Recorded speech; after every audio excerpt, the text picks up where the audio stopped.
Game of Thrones' 7 Kingdoms make up a huge part of the show and its spin-off series, House of the Dragon, but why is this the case when there are really 9 of them? Given that this is where House of the Dragon and Game of Thrones spend the vast majority of their time and that numerous characters refer to the 7 Kingdoms, it's surprising that the shows never explain this odd little piece of nomenclature. Finding the genesis of the 7 Kingdoms involves going back to the time of Aegon's conquest, which happens before House of the Dragon's Targaryen civil war, and around 300 years before the events of Game of Thrones. When Aegon Targaryen landed at Blackwater Rush with his sister wives, Rhaenys and Visenya, it was part of a Westeros that was divided into 7 separate realms.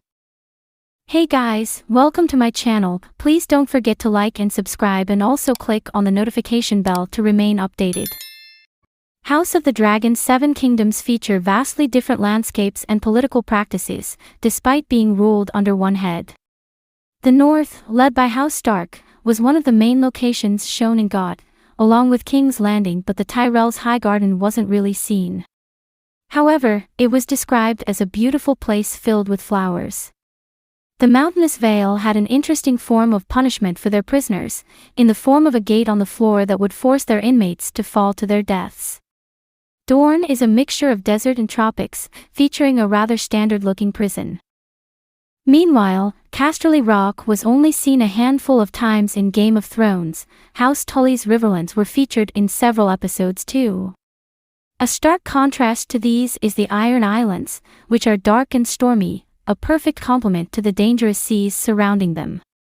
The rest of Westeros remained largely unexplored in GOT, and House of the Dragon hasn't really changed that. Now, how did Game of Thrones' 7 Kingdoms become 9 realms? The 7 Kingdoms were the 7 lands that Aegon set out to conquer and unite before House of the Dragon, which he mostly did over the course of the next 2 years, bringing them together under the rule of House Targaryen and the Iron Throne. When Aegon was eventually crowned at the Starry September in Old Town, he was proclaimed Lord of the 7 Kingdoms, although it wasn't entirely true even then. The Dornish resisted Aegon's attempts to conquer them by hiding out in the mountains and engaging in guerrilla warfare, and Princess Meria refused to yield.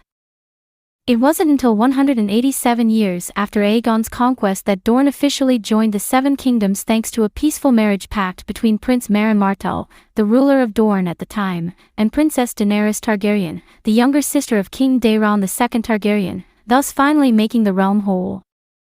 However, this was actually turning Game of Thrones' 7 Kingdoms into 9, because Aegon had long since made some big changes to his newfound empire. The Riverlands, which had long ago been independent, were ruled by House Horde during Aegon's conquest. However, as a reward for supporting the Targaryens against the Whores, the Kingdom of Rivers and Isles was split into 2. House Tully was granted lordship over the Riverlands.